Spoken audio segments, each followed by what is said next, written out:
ಬಂಡೀಪುರ ಹುಲಿ ಸಂರಕ್ಷಿತ ಪ್ರದೇಶದ ವ್ಯಾಪ್ತಿಯ ಕಾಡಂಚಿನ ಮಂಗಲ ಗ್ರಾಮದ ಸಮೀಪ ಚಿರತೆಯೊಂದು ಕರುವಿನ ಮೇಲೆ ದಾಳಿ ನಡೆಸಿ ಬೇಟೆಯಾಡಿರುವ ಘಟನೆ ಬೆಳಕಿಗೆ ಬಂದಿದ್ದು, ಅದರ ವಿಡಿಯೋ ಸಾಮಾಜಿಕ ಜಾಲತಾಣಗಳಲ್ಲಿ ವೈರಲ್ ಆಗಿದೆ. ಗ್ರಾಮದ ಕಡೆಯಿಂದ ಬಂದಿದ್ದ ಕರುವಿನ ಮೇಲೆ ಚಿರತೆ ಏಕಾಏಕಿ ದಾಳಿ ನಡೆಸಿದ ದೃಶ್ಯವನ್ನ ಅದೇ ಮಾರ್ಗದಲ್ಲಿ ಸಂಚರಿಸುತ್ತಿದ್ದ ವಾಹನ ಸವಾರರು ಹಾಗೂ ಸ್ಥಳೀಯರು ತಮ್ಮ ಮೊಬೈಲ್ನಲ್ಲಿ ಸೆರೆ ಹಿಡಿದಿದ್ದಾರೆ.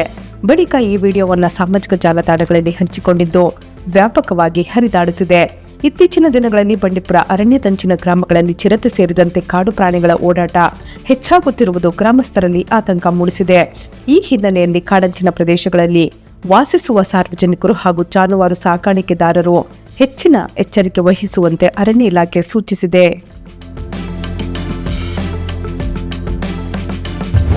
ಜಿಲ್ಲೆಯ ಸಾರ್ವಜನಿಕರ ಕುಂದುಕೊರತೆಗಳನ್ನು ಆಲಿಸಿ ತ್ವರಿತ ಪರಿಹಾರ ಕಲ್ಪಿಸುವ ಉದ್ದೇಶದಿಂದ ಜಿಲ್ಲಾಡಳಿತ ವತಿಯಿಂದ ಜುಲೈ 23ರಂದು ಬೆಳಗ್ಗೆ 11ರಿಂದ ಮಧ್ಯಾಹ್ನ 12 ಗಂಟೆಯವರೆಗೆ ಜಿಲ್ಲಾಧಿಕಾರಿಗಳ ಕಚೇರಿ ಸಭಾಂಗಣದಲ್ಲಿ ನೇರ ಫೋನ್ ಇನ್ ಕಾರ್ಯಕ್ರಮ ಆಯೋಜಿಸಲಾಗಿದೆ.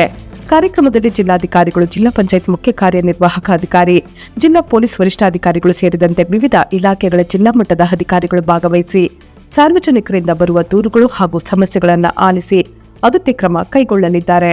ಸಾರ್ವಜನಿಕರು ತಮ್ಮ ಕುಂದುಕೊರತೆಗಳನ್ನು 082226223163 ದೂರವಾಣಿ ಸಂಖ್ಯೆಗೆ ಕರೆ ಮಾಡಿ ತಿಳಿಸಿ ಪರಿಹಾರ ಪಡೆಯುವಂತೆ ಜಿಲ್ಲಾಧಿಕಾರಿಗಳು ಪ್ರಕಟಣೆಯಲ್ಲಿ ಮನವಿ ಮಾಡಿದ್ದಾರೆ.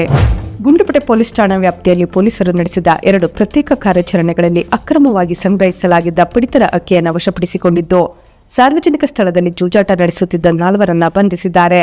112 ಸಿಬ್ಬಂದಿ ನೀಡಿದ ಮಾಹಿತಿಯ ಮೇರೆಗೆ ಕಂದೆಗಾಲ ಹೊಸೂರು ಗ್ರಾಮದ ಹೊರವಲಯದಲ್ಲಿ ದಾಳಿ ನಡೆಸಿದ ಪೊಲೀಸರು 41 ಪ್ಲಾಸ್ಟಿಕ್ ಚೀಲಗಳಲ್ಲಿದ್ದ 2002 ಕೆಜಿ ಪಡಿತರ ಅಕ್ಕಿಯನ್ನ ವಶಪಡಿಸಿಕೊಂಡಿದ್ದಾರೆ. ವಶಪಡಿಸಿಕೊಂಡ ಅಕ್ಕಿಯ ಮೌಲ್ಯ 30,300 ರು ಎಂದು ಅಂದಾಜಿಸಲಾಗಿದೆ. ಈ ಸಂಬಂಧ ಪ್ರಕರಣ ದಾಖಲಿಸಿ ಆರೋಪಿಗಳ ಪತ್ತೆಗೆ ತನಿಖೆ ಮುಂದುವರೆದಿದೆ. ಇನ್ನೊಂದೆಡೆ ಬೊಮ್ಮಲಾಪುರ ಗ್ರಾಮದ ಸಮೀಪ ಸಾರ್ವಜನಿಕ ಸ್ಥಳದಲ್ಲಿ ಜೂಜಾಟ ನಡೆಯುತ್ತಿದೆ ಎಂಬ ಖಚಿತ ಮಾಹಿತಿ ಮೇರೆಗೆ ದಾಳಿ ನಡೆಸಿದ ಪೊಲೀಸರು ಲಕ್ಷ್ಮಣ್ ಮೂರ್ತಿ, ರಂಗಸ್ವಾಮಿ ಹಾಗೂ ದೇವರಾಜು ಅವರನ್ನ ಬಂಧಿಸಿದ್ದಾರೆ. ಜೂಜಾಟಕ್ಕೆ ಬಳಸಲಾಗಿದ್ದ 1,20,900 ರು ನಗದನ್ನ ವಶಪಡಿಸಿಕೊಂಡಿದ್ದು, ಈ ಸಂಬಂಧ ಪ್ರಕರಣ ದಾಖಲಿಸಿ ಮುಂದಿನ ಕ್ರಮ ಕೈಗೊಳ್ಳಲಾಗಿದೆ. ಎಲ್ಲ ಶುಭ ಸಮಾರಂಭಗಳಿಗೆ ಶುದ್ಧ ಹಾಗೂ ಸುರಕ್ಷಿತ ಬಿಸ್ಲರಿ ಕುಡಿಯುವ ನೀರು ರಿಯಾಯಿತಿ ದರದಲ್ಲಿ ಲಭ್ಯ. ಹಿಂದೆ ಸಂಪರ್ಕಿಸಿ. ರಾಜ್ಯ ಸರ್ಕಾರದ ಗೃಹ ಜ್ಯೋತಿ ಯೋಜನೆಯ ಫಲಾನುಭವಿಗಳ ಮನೆ ಪರಿಶೀಲನಾ ಕಾರ್ಯ ಜುಲೈ 1ರಿಂದ ರಾಜ್ಯದ ಎಲ್ಲ 5 ಎಸ್ಕಾಂ ವ್ಯಾಪ್ತಿಗಳಲ್ಲಿ ಆರಂಭವಾಗಿದೆ. ಮೀಟರ್ ರೀಡರ್ಗಳು ಹಾಗೂ ಚೆಸ್ಕಾಂ ಸಿಬ್ಬಂದಿ ಫಲಾನುಭವಿಗಳ ಮನೆಗೆ ಭೇಟಿ ನೀಡಿ ಮೊಬೈಲ್ ಆಪ್ ಮೂಲಕ ಮಾಹಿತಿ ಸಂಗ್ರಹಿಸಿ ದಾಖಲೆಗಳನ್ನು ಪರಿಶೀಲಿಸಲಿದ್ದಾರೆ. ಈ ವೇಳೆ ಫಲಾನುಭವಿಗಳು ಅಗತ್ಯ ದಾಖಲೆಗಳನ್ನು ಸಿಬ್ಬಂದಿಗೆ ತೋರಿಸಿ ಸಹಕರಿಸುವಂತೆ ಇಂಧನ ಇಲಾಖೆ ಮನವಿ ಮಾಡಿದೆ.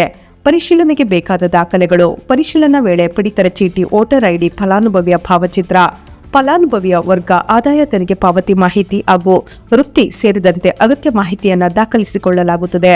ಗೃಹ ಜ್ಯೋತಿ ಯೋಜನೆಯ ಅರ್ಹ ಫಲಾನುಭವಿಗಳಿಗೆ ಯೋಜನೆಯ ಸೌಲಭ್ಯಗಳು ಸರಿಯಾಗಿ ತಲುಪುವ ಉದ್ದೇಶದಿಂದ ಈ ಪುನರ್ ಪರಿಶೀಲನೆ ನಡೆಸಲಾಗುತ್ತಿದ್ದು, ಸಾರ್ವಜನಿಕರು ಚೆಸ್ಕಾಂ ಸಿಬ್ಬಂದಿಗೆ ಸಂಪೂರ್ಣ ಸಹಕಾರ ನೀಡುವಂತೆ ಇಂಧನ ಇಲಾಖೆ ಮನವಿ ಮಾಡಿದೆ.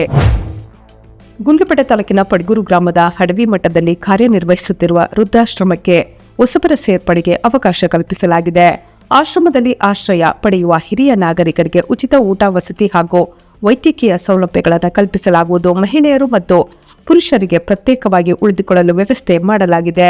ಅಗತ್ಯವಿರುವ ನಿರ್ಗತಿಕ ಹಿರಿಯರು ಹಾಗೂ ಅವರ ಕುಟುಂಬದವರು ಈ ಸೌಲಭ್ಯದ ಸದುಪಯೋಗ ಪಡೆದುಕೊಳ್ಳಬಹುದು. ಹೆಚ್ಚಿನ ಮಾಹಿತಿ ಮತ್ತು ಪ್ರವೇಶಕ್ಕೆ ಸಂಬಂಧಿಸಿದಂತೆ 8845655185 ಅಥವಾ 9141277595 ನಂಬರ್ಗೆ ಸಂಪರ್ಕಿಸಬಹುದೆಂದು ಮದ್ದಾನೇಶ್ವರ ಸಂಸ್ಥೆಯ ಕಾರ್ಯದರ್ಶಿ ಎಂಸಿ ಸ್ವಾಮಿ ಅವರು ಪ್ರಕಟಣೆಯಲ್ಲಿ ತಿಳಿಸಿದ್ದಾರೆ. ಬಂಡೀಪುರ ಹುಲಿ ಸಂರಕ್ಷಿತ ಪ್ರದೇಶದ ಸಫಾರಿ ಬಫರ್ ವಲಯದಲ್ಲಿ ಹುಲಿಯೊಂದು ಕಾಡೆಮ್ಮೆಯನ್ನ ಭಕ್ಷಿಸುತ್ತಿದ್ದ ಅಪರೂಪದ ದೃಶ್ಯವನ್ನು ಪ್ರವಾಸಿಗರು ತಮ್ಮ ಕ್ಯಾಮೆರಾದಲ್ಲಿ ಸೆರೆ ಹಿಡಿದಿದ್ದಾರೆ. ವಿಡಿಯೋದಲ್ಲಿ ಹುಲಿ ಬೇಟೆಯಾಡಿದ ಕಾಡೆಮ್ಮೆಯನ್ನ ನಿರ್ಭಯವಾಗಿ ಭಕ್ಷಿಸುತ್ತಿರುವ ದೃಶ್ಯ ಕಂಡುಬಂದಿದ್ದು, ಸಫಾರಿಗೆ ತೆರಳಿದ ಪ್ರವಾಸಿಗರು ಈ ಕ್ಷಣಗಳನ್ನು ಚಿತ್ರೀಕರಿಸಿದ್ದಾರೆ. ಬಳಿಕ ಈ ವಿಡಿಯೋ ಸಾಮಾಜಿಕ ಜಾಲತಾಣಗಳಲ್ಲಿ ವೈರಲ್ ಆಗಿ ವ್ಯಾಪಕ ಗಮನ ಸೆಳೆಯುತ್ತಿದೆ. ಬಂಡೀಪುರ ಅರಣ್ಯದಲ್ಲಿ ಹುಲಿಗಳ ಸಹಜ ಬೇಟೆಯಾಡುವ ವರ್ತನೆಗೆ ಈ ದೃಶ್ಯ ಮತ್ತೊಂದು ಸಾಕ್ಷಿಯಾಗಿದ್ದು, ಅರಣ್ಯದ ನೈಸರ್ಗಿಕ ಆಹಾರ ಸರಪಳಿ ಹಾಗೂ ವನ್ಯಜೀವಿಗಳ ಬದುಕಿನ ವೈಶಿಷ್ಟ್ಯವನ್ನು ಪ್ರತಿಬಿಂಬಿಸುತ್ತದೆ. ಇಂತಹ ದೃಶ್ಯಗಳು ಬಂಡೀಪುರ ಸಫಾರಿಯಲ್ಲಿ ಅಪರೂಪವಾಗಿ ಪ್ರವಾಸಿಗರಿಗೆ ಕಾಣಸಿಗುತ್ತದೆ. ಗುಂಡ್ಲುಪೇಟೆ ಪೊಲೀಸ್ ಠಾಣಾ ವ್ಯಾಪ್ತಿಯಲ್ಲಿ ಇಸ್ಪಿಟ್ ಜೂಜಾಟ ನಡೆಸುತ್ತಿದ್ದವರ ಹಾಗೂ ಅಕ್ರಮವಾಗಿ ಕೇರಳ ರಾಜ್ಯದ ಲಾಟರಿ ಟಿಕೆಟ್ ಮಾರಾಟ ಮಾಡುತ್ತಿದ್ದ ವ್ಯಕ್ತಿಯ ವಿರುದ್ಧ ಪೊಲೀಸರು ಪ್ರತ್ಯೇಕ ಕಾರ್ಯಾಚರಣೆ ನಡೆಸಿ 7 ಮಂದಿಯನ್ನು ಬಂಧಿಸಿ ನಗದು ಹಾಗೂ ಲಾಟರಿ ಟಿಕೆಟ್ಗಳನ್ನು ವಶಪಡಿಸಿಕೊಂಡಿದ್ದಾರೆ.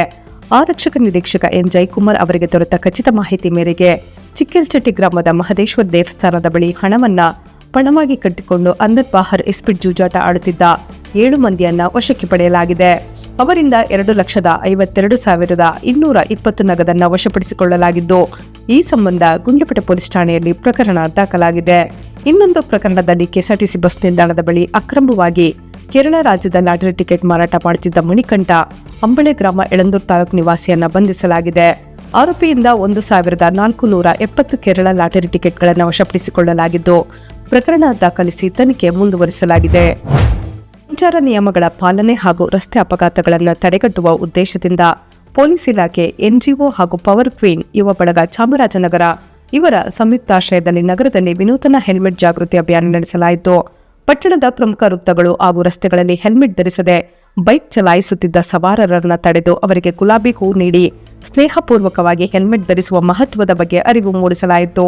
ಅಲ್ಲದೆ ರಸ್ತೆ ಸುರಕ್ಷತೆಗಾಗಿ ಸಂಚಾರ ನಿಯಮಗಳನ್ನು ಕಡ್ಡಾಯವಾಗಿ ಪಾಲಿಸುವಂತೆ ಮನವಿ ಮಾಡಲಾಯಿತು.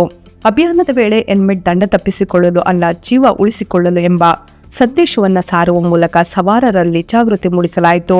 ಹೆಲ್ಮೆಟ್ ಧರಿಸುವುದು ತಲೆಗಾಯದ ಅಪಾಯವನ್ನು ಗಣನೀಯವಾಗಿ ಕಡಿಮೆ ಮಾಡುತ್ತದೆ ಎಂದು ತಿಳಿಸಲಾಯಿತು. ಈ ವಿನೂತನ ಜಾಗೃತಿ ಕಾರ್ಯಕ್ರಮಕ್ಕೆ ಸಾರ್ವಜನಿಕರಿಂದ ಉತ್ತಮ ಸ್ಪಂದನೆ ವ್ಯಕ್ತವಾಗಿದ್ದು, ಸಂಚಾರ ನಿಯಮಗಳನ್ನು ಪಾಲಿಸಿ ಸುರಕ್ಷಿತ ಪ್ರಯಾಣ ಮಾಡುವಂತೆ ಆಯೋಜಕರು ಕರೆ ನೀಡಿದ್ದಾರೆ.